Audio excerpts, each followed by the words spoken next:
This is Samina Institute of Technology, Science and Humanities Department, and subject is English. Subject code is 311002. So let's start. Unit number 5, Nature and Style of Writing. Unit number 5, Nature and Style of Writing. So let's start. First of all, these are the topics that we are going to discuss in nature and style of writing: describing, defining, classifying, writing introduction and conclusion. These are the topics that we are going to discuss. Unit number 5, nature and style of writing.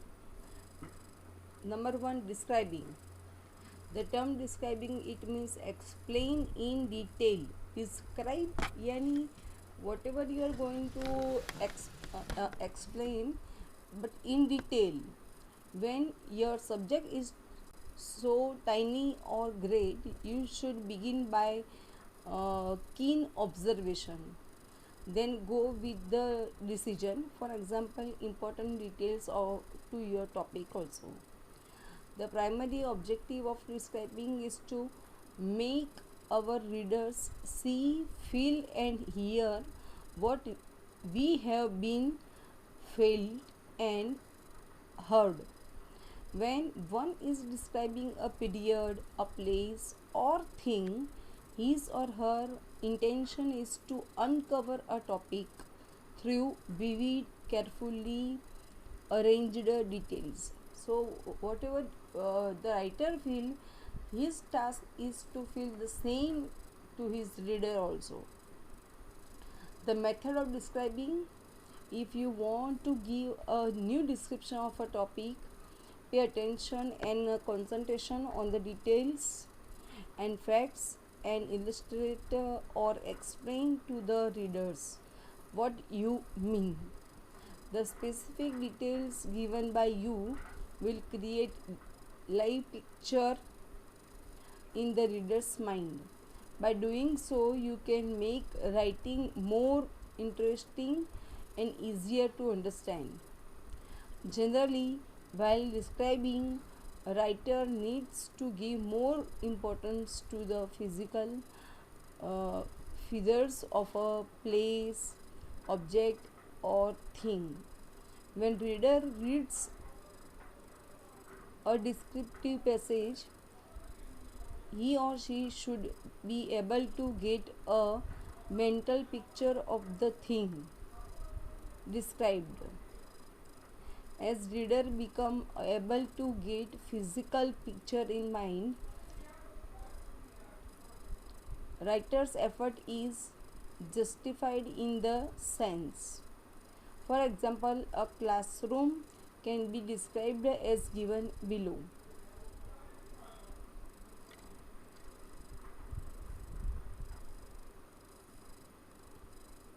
Our classroom size is 20 feet multiply 28 feet room.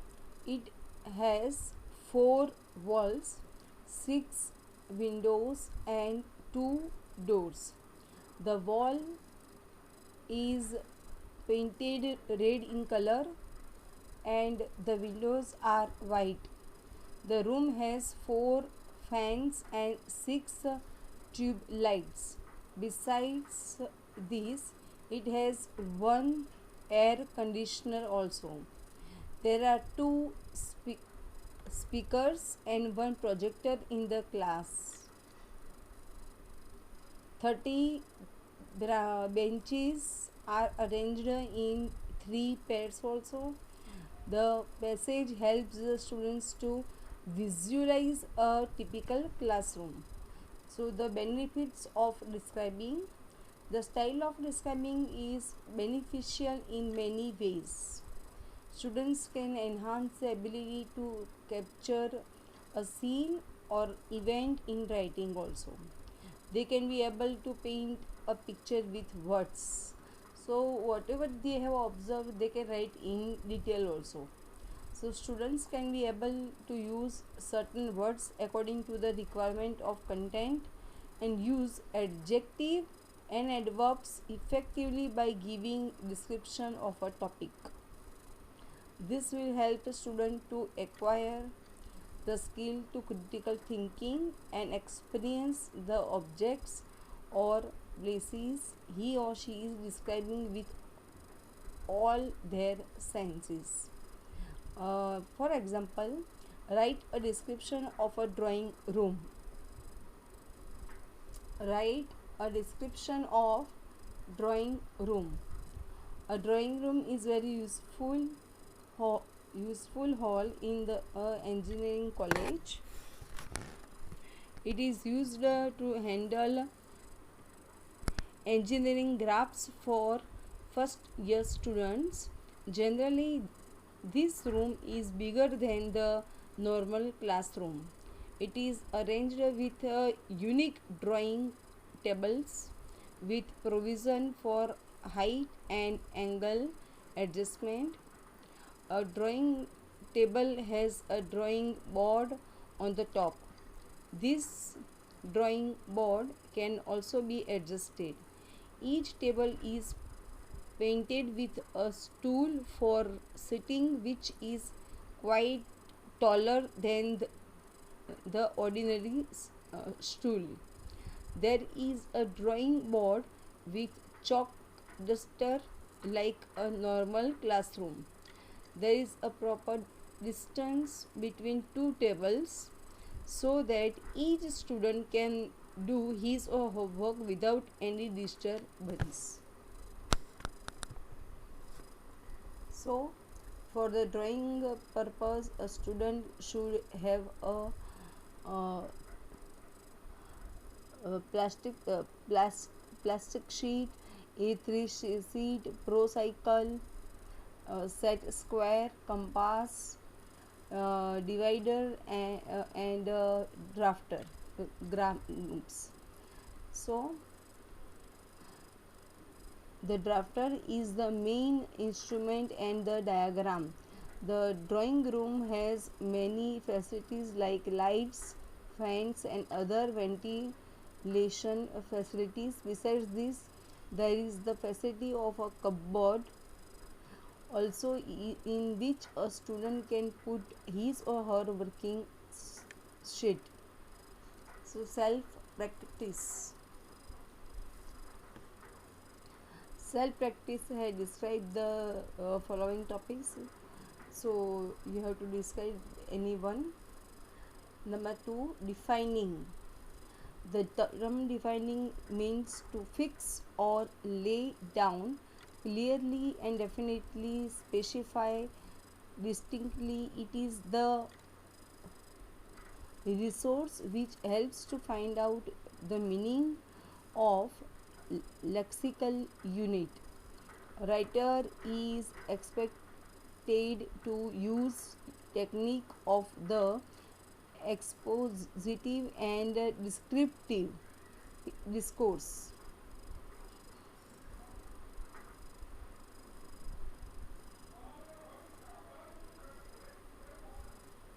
According to Latin etymology, it means to put limits. A definition is a statement that explains the meaning of a word or phrase and also a description of the features and limits of something. As a result, one can have two forms of defining something. Number 1, by explaining its meaning, and number 2, describing its features and limits. In general, to define something, one needs to name it, classify it, and state its most important characteristics. Concept plus is a plus form of plus class plus which plus special features. The first definition structure is known as formal definition and the second one as naming definition. Defining abstract concepts, words such as truth, beauty and justice is harder than defining concrete subjects. Number 3, classifying. The term classifying it means sorting things into categories or groups in a rhetoric and composition. Classification is a method of paragraph or essay development in which a writer arranges people, objects, or ideas with shared characteristics into classes or groups. 3 steps to effective classification: sort things into useful categories, make sure all the categories follow a single organizing principle, give example that fit into each category, finding categories. Number 2, this is the main step in style of classifying. To classify the things in a logical way, we find proper categories in which one can put it. For example, you want to sort the files lying on your desk before you would put them in random piles. You would decide what useful categories might be. Files can be thrown away, files that need immediate action, files to read, or files to pass or other co-workers. Look at here example. Classify a given topic. Classification of sounds. Classification of sounds: voiced, unvoiced, oral and nasal sound, uh, vowels and consonants. So oral and nasal sounds are produced by the speech organs. Speech organs by forcing the air stream out of the lungs either through the mouth or the nose. All sounds are either oral or nasal sound.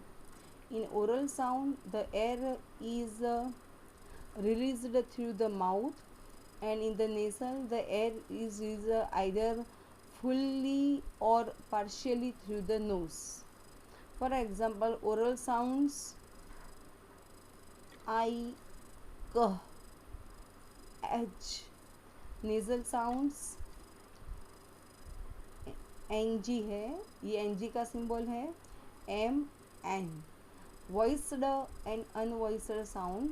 All sounds produced with the vibration of the vocal cords are called voiced sound. For example, vowels, diphthongs, combination of two vowels. Diphthongs में combination of two vowels है, और vowel letters. And consonants such as B, D and M are voiced sounds.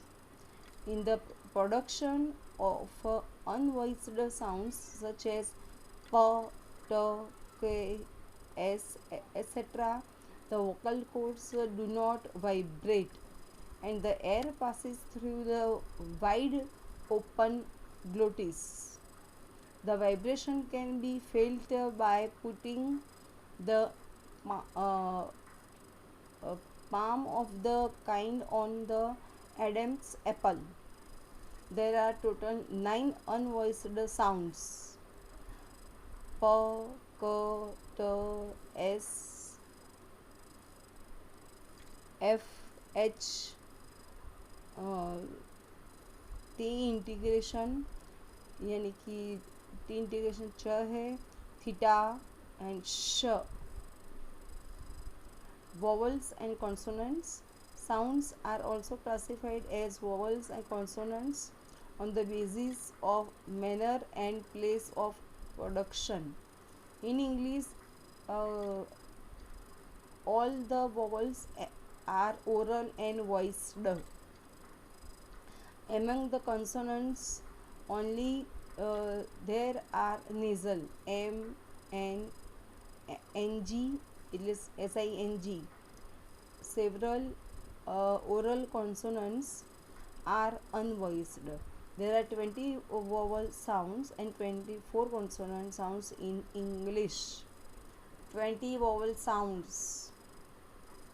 Self practice है आपकी. Classify any one topic of your class and write introduction and conclusion also. Introduction comprises the opening statement, the aim and the objective of writing. The beginning can be with a sincere greeting, question, quotation, anecdotes, a story, a short story, analog, so as to grab the attention of the reader. So good introduction is a vehicle to lead the reader into the main body of the speech with smooth transition. Conclusion. One can conclude writing by reviewing the main points by using such words or phrases like to sum up, to conclude, to review, in the end, etc. These must be used to indicate an end of the writing. So one can also conclude with quotation, joke, anecdote with which the one connected his or her writing to bring to a full circle. Self practice के questions ये हैं आपके. So you have to do that and questions which are asked in GTV, these are as below. So thank you very much dear all.